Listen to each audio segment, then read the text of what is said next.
उनका मानना है कि जब से धारा 370 हटी है जम्मू कश्मीर से, उसके बाद ही जम्मू कश्मीर का जो माहौल है वो काफ़ी ख़राब हो चुका है। ये सारे जो मानना है वो जम्मू कश्मीर की पूर्व मुख्यमंत्री महबूबा मुफ्ती का मानना है। इस पर आप क्या कहेंगे? तो धारा 370 जब थी तो जम्मू कश्मीर के लोगों को कौन से महल खड़ा करके दिए थे उन्होंने?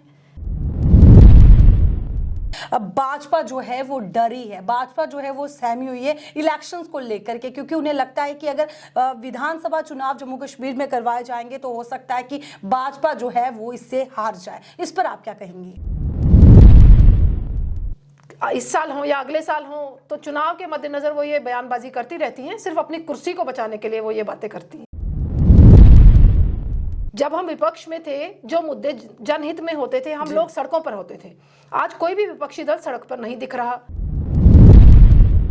जी रजनी जी, देखा जाता है आप काफ़ी एक्टिव रहती है, सोशल मीडिया की बात करें उसमें भी आप हमेशा जो है एक्टिव रहती हैं। कहा जाता है कि रजनी सेठी द्वारा जो है काफ़ी विवादित बयान जो हैं वो दिए गए हैं। इस पर आप क्या कहेंगी?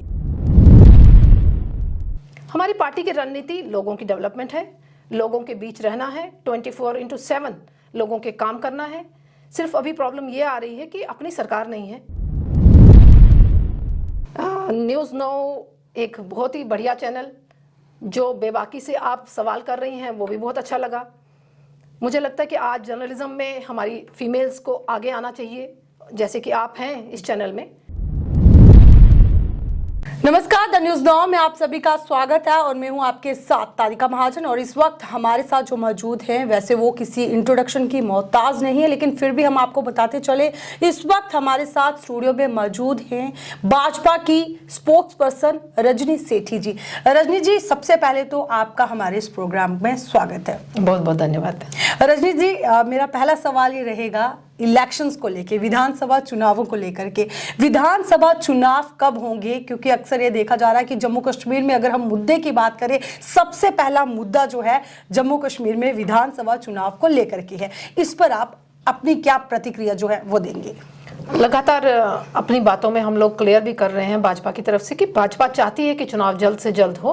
अब ये डिपेंड करता है इलेक्शन कमीशन के ऊपर। जब वो डेट डिसाइड करेंगे, जब उनको लगेगा कि यहाँ सिचुएशन चुनाव के लायक है, तो मुझे लगता है कि चुनाव होने भी चाहिए। और लोगों की एक डिमांड भी है कि अपनी सरकार हो, अपने एमएलए हो, लोगों की सुनवाई हो। हम लगातार ये डिमांड कर रहे हैं कि चुनाव जल्द से जल्द होने चाहिए। जी रजनी जी, मेरा दूसरा सवाल ये रहेगा, क्योंकि ऐसी देखा जा रहा है कि ऐसी अटकलें भी देखी जा रही है कि ये कहना है कि लोकसभा चुनाव जो हैं वो विधानसभा चुनाव से पहले करवाए जाएंगे। इस पर आप क्या कहेंगे?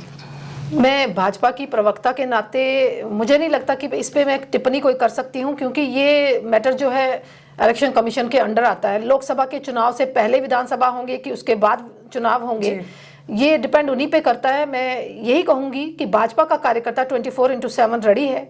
जब भी चुनाव डिक्लेयर होंगे, हम लोग फील्ड में होंगे। वैसे भी हम लोग फील्ड में ही हैं, तो जब उनको सही लगेगी सिचुएशन तो चुनाव जरूर होंगे। उनका मानना है कि जब से धारा 370 हटी है जम्मू कश्मीर से, उसके बाद ही जम्मू कश्मीर का जो माहौल है वो काफ़ी ख़राब हो चुका है। ये सारे जो मानना है वो जम्मू कश्मीर की पूर्व मुख्यमंत्री महबूबा मुफ्ती का मानना है। इस पर आप क्या कहेंगे? तो धारा 370 जब थी तो जम्मू कश्मीर के लोगों को कौन से महल खड़ा करके दिए थे उन्होंने? जम्मू के लोग, ना डेवलपमेंट थी, ना नौकरियां थी। और मुझे लगता है कि कश्मीर का तो उन्होंने फिर ध्यान दिया होगा, जम्मू के लोगों को तो उन्होंने कभी ध्यान दिया भी नहीं। तो ये सब खोखली बातें हैं, ये राजनीति कुर्सी पाने के लिए, क्योंकि चुनाव आने वाले हैं जी। इस साल हो या अगले साल हो, तो चुनाव के मद्देनजर वो ये बयानबाजी करती रहती हैं, सिर्फ अपनी कुर्सी को बचाने के लिए वो ये बातें करती हैं। जी रजनी जी, विपक्षी दलों के नेताओं का ये आरोप जो है ये बार बार लग रहा है कि भाजपा जो है वो डरी है, भाजपा जो है वो सहमी हुई है इलेक्शंस को लेकर के, क्योंकि उन्हें लगता है कि अगर विधानसभा चुनाव जम्मू कश्मीर में करवाए जाएंगे तो हो सकता है कि भाजपा जो है वो इससे हार जाए। इस पर आप क्या कहेंगी? देखिए, डरता वो है जिसने कुछ गलत काम किया होता है। डरना उन लोगों को चाहिए जिन्होंने आज तक जम्मू कश्मीर में कुछ किया नहीं जी।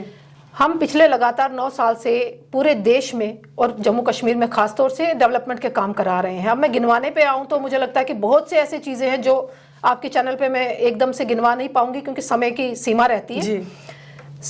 हेल्थ सेक्टर को देख के, एजुकेशन सेक्टर को देखिए, बच्चों की परवरिश को लेके चले, संस्कार को लेके चले, या युवाओं को लेकर चलें, खेलों को लेकर चलें, तो हर फील्ड में हम लोगों ने काम किया है। हमें डरने की कोई जरूरत नहीं है, क्योंकि हम लोग लोगों के बीच काम कर रहे हैं। विपक्षी दल कहीं दिख नहीं रहा। विपक्षी दल मुझे जहां तक दिखता है कि वो सिर्फ मीडिया के सामने एक बाइट दे देता है या कोई इंटरव्यू दे देता है, तो बस यही काम उनका रह गया हुआ है। विपक्षी दल का काम क्या होता है? जब हम विपक्ष में थे, जो मुद्दे जनहित में होते थे, हम लोग सड़कों पर होते थे। आज कोई भी विपक्षी दल सड़क पर नहीं दिख रहा। तो डरे हुए वो लोग हैं, क्योंकि उनको पता है कि भाजपा इतना काम कर चुकी है, जब भी चुनाव होंगे तो भाजपा अपनी सीटें जीत कर आएगी। जी, मोदी सरकार को पूरे 9 साल जो हैं अपना कार्यकाल संभालते हुए हो गए हैं। क्या क्या बदलाव जो हैं जम्मू कश्मीर में देखने को मिल रहे हैं? देखिए, पूरे देश में देखा जाए 2014 के बाद से लगातार हमारा देश इंटरनेशनल लेवल पर नंबर 1 गिना जा रहा है।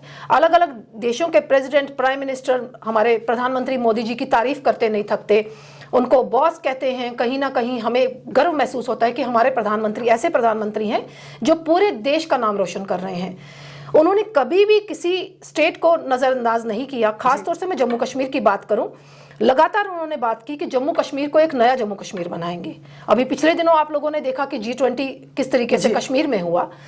कश्मीर में करवाना ये विपक्षी दल नहीं चाहते थे कि कश्मीर में हो, क्योंकि उनकी पोलें खुल जाती हैं, क्योंकि वो कहते हैं मोदी जी यहाँ कुछ कर नहीं रहे, मोदी जी के कार्यकाल में यहाँ पत्थरबाजी बढ़ गई। और जबकि हम लोगों ने, सभी मीडिया भाइयों ने देखा कि कितने शांतिपूर्ण तरीके से G20 वहां पर हुआ, और टूरिस्ट का जो सैलाब है पूरे जम्मू कश्मीर में बढ़ गया है। और आने वाले दिनों में आप लोग देखेंगे कि जो G20 का इफेक्ट था वो पूरे जम्मू कश्मीर में दिखेगा।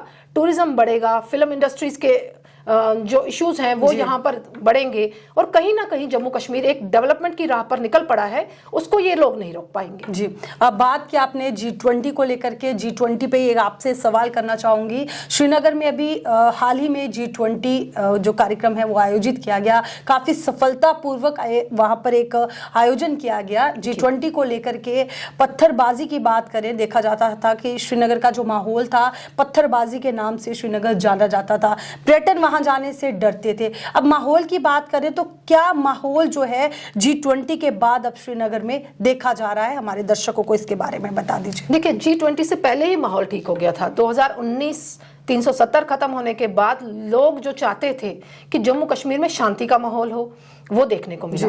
जो हमारे भारत का झंडा है वो कहीं ना कहीं जो हमारे डिपार्टमेंट्स हैं या बच्चों के स्कूल्स हैं, कॉलेजेस हैं, वहां पर फहराने शुरू हुए।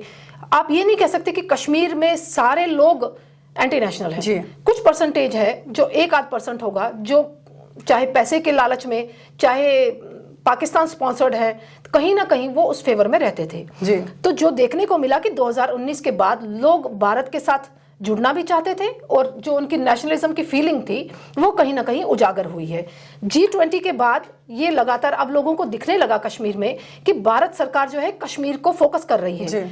वहां बड़े बड़े मॉल्स खुल रहे हैं, बड़े बड़े सिनेमा हॉल्स खुल रहे हैं, जो इतने सालों में इन सरकारों ने नहीं किया।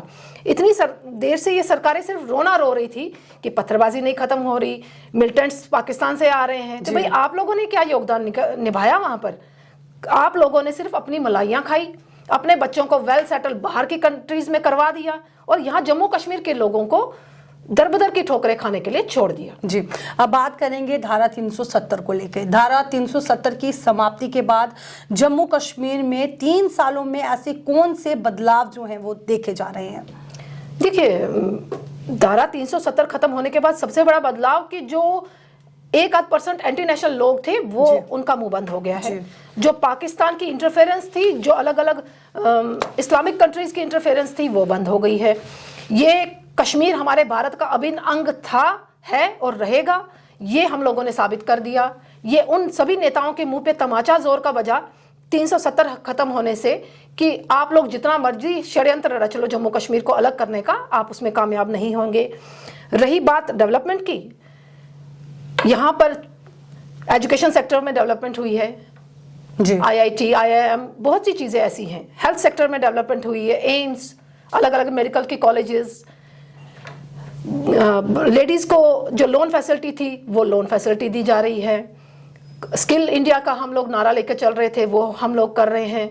तो अलग अलग सेक्टर्स में जम्मू कश्मीर में डेवलपमेंट हुई है। मेन जो फोकस है, एक धारणा जो हम लोगों ने बनाई थी कि कश्मीर भारत के साथ नहीं जुड़ना चाहता, देखने को मिल रहा है कि कश्मीर खुले तरीके से, खुले दिल से भारत के साथ जुड़ रहा है और मोदी जी की तारीफ कर रहा है। जी रजनी जी, आने वाले समय में और जम्मू कश्मीर में कौन कौन से जो ऐसे बदलाव हैं वो देखे जाएंगे? देखिए, मोदी जी का विजन बहुत बड़ा विजन है जम्मू कश्मीर को लेकर। हम लोग खुद नहीं समझ पाएंगे कि कब वो क्या डिसीजन ले ले और जम्मू कश्मीर के हित के लिए क्या क्या वो डिसीजन ले। उम्मीद करनी चाहिए कि जैसे 370 उन्होंने खत्म की, 35A उन्होंने खत्म की, हो सकता है किस टाइम POJK पे अटैक हो जाए जी, तो जो हमारा हक का जमीन है वहां पर उन्होंने कब्जाई हुई है, हम लोग वापस ले लें। तो हम उम्मीद करते हैं कि हमारे प्रधानमंत्री इतने सशक्त हैं कि जम्मू कश्मीर को लेकर कोई भी डिसीजन वो करेंगे हमारे हित के लिए होंगे। जी रजनी जी, देखा जाता है आप काफ़ी एक्टिव रहती है, सोशल मीडिया की बात करें उसमें भी आप हमेशा जो है एक्टिव रहती हैं। कहा जाता है कि रजनी सेठी द्वारा जो है काफ़ी विवादित बयान जो हैं वो दिए गए हैं, इस पर आप क्या कहेंगी? देखिए, मैं विवादित बयान नहीं देती, मैं सच्चाई बोलती हूँ। अब किसी को वो विवादित लगते हैं तो वो उनकी प्रॉब्लम है। अब अगर मैंने कोई इंटरव्यू दिया, मैं किसी कम्युनिटी को लेके कभी कटाक्ष नहीं करती। हाँ, कुछ लोगों को लेके कटाक्ष करती हूँ जो पिछले सरकारें रही हैं या किसी कम्युनिटी में कुछ ड्रॉबैक्स हैं, उनकी कम्युनिटी को लेकर अगर मैं ड्रॉबैक्स की बात करती हूँ तो उनको वो विवादित बयान लगते हैं, तो वो अपनी विवादित बयान की परिभाषा अपने पास रखें। तो मैं जैसी हूँ मैं वैसी ही हूँ, मैं हमेशा सच बेबाकी से बोलती हूँ, ये मैं जरूर कहना चाहूँगी। जी रजनी जी, आपकी पार्टी की क्या रणनीति है? हमारी पार्टी की रणनीति लोगों की डेवलपमेंट है, लोगों के बीच रहना है, 24/7 लोगों के काम करना है। सिर्फ अभी प्रॉब्लम ये आ रही है कि अपनी सरकार नहीं है, अपने MLAs नहीं है।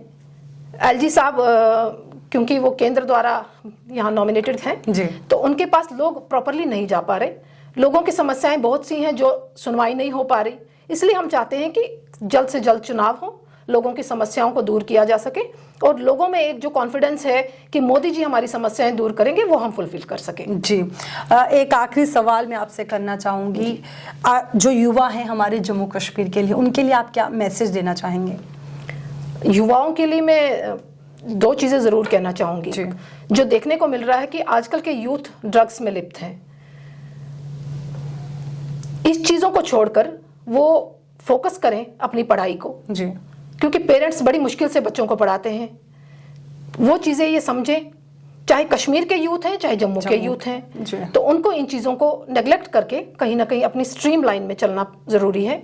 बाकी स्टेट्स में कंपटीशन बहुत ज़्यादा है, बाकी स्टेट्स के यूथ एजुकेशन लेवल में बहुत हाई लेवल में है, हम लोगों को उनके लेवल में पहुंचना है, तो उसके लिए हम लोगों को एजुकेशन सेक्टर को फॉलो करना पड़ेगा और उसमें ज़्यादा स्ट्रेस देना पड़ेगा। जो दूसरा मुझे दिख रहा है कि यहाँ कुछ इश्यूज ऐसे इलीगल इश्यूज जो मुझे दिख रहे हैं, तो अब मैं उसको ओपनली नहीं बोल सकती। युवाओं को समझने की ज़रूरत है कि इलीगल किसी भी एक्टिविटी में इन्वॉल्व ना हो, अपनी पढ़ाई को फोकस करें और जम्मू कश्मीर की डेवलपमेंट के लिए जो स्टेप्स युवा भी उसमें सहयोग कर सकते हैं। जरूरी नहीं कि सरकार ही हर कदम उठाए, जरूरी नहीं कि आपका MLA ही हर कदम उठाए। अगर आपकी गली मोहल्ले में भी कहीं कुछ गलत हो रहा है तो यूथ का काम है कि उसके खिलाफ आवाज उठाए। जी द न्यूज़ नाउ के व्यूअर्स जो इस वक्त इस प्रोग्राम को देख रहे हैं, उनके लिए आपका क्या मैसेज रहेगा? न्यूज़ नाउ एक बहुत ही बढ़िया चैनल, जो बेबाकी से आप सवाल कर रही हैं वो भी बहुत अच्छा लगा। मुझे लगता है कि आज जर्नलिज्म में हमारी फीमेल्स को आगे आना चाहिए, जैसे कि आप हैं इस चैनल में। तो आने वाले समय में वैसे भी बहुत सी फीमेल्स इस समय जर्नलिज्म लाइन में आगे हैं, तो आप न्यूज़ नाउ के मैं ये इतना ज़रूर कहना चाहूँगी, इतना रिक्वेस्ट करना चाहूँगी कि आप भी बेबाकी से अपने इंटरव्यूज़ किया करें और लोगों की समस्याएं जो हैं वो जन जन की समस्याएं मेन प्लेटफॉर्म पे पहुंचे और उनका समाधान हो, ये जरूर निवेदन करना चाहूँगी। तमाम जानकारी के लिए बहुत बहुत शुक्रिया। तो ये थी हमारे साथ भाजपा की स्पोक्सपर्सन रजनी सेठी जी, जिनसे हमने जम्मू कश्मीर के कुछ मुद्दों को लेकर या यूं कहें कि विधानसभा चुनावों पर जो है हमने ज़्यादा बात करने की कोशिश की और इन्होंने अपने सवालों का जवाब बड़ी ही बेबाकी से दिया। तो चलिए आज के हमारे इस प्रोग्राम में बस इतना ही। तब तक के लिए मुझे तारिका महाजन को और वीडियो जर्नलिस्ट अंकुश सप्रो को दीजिए इजाजत। आप देखते रहे द न्यूज़ नाउ। नमस्कार।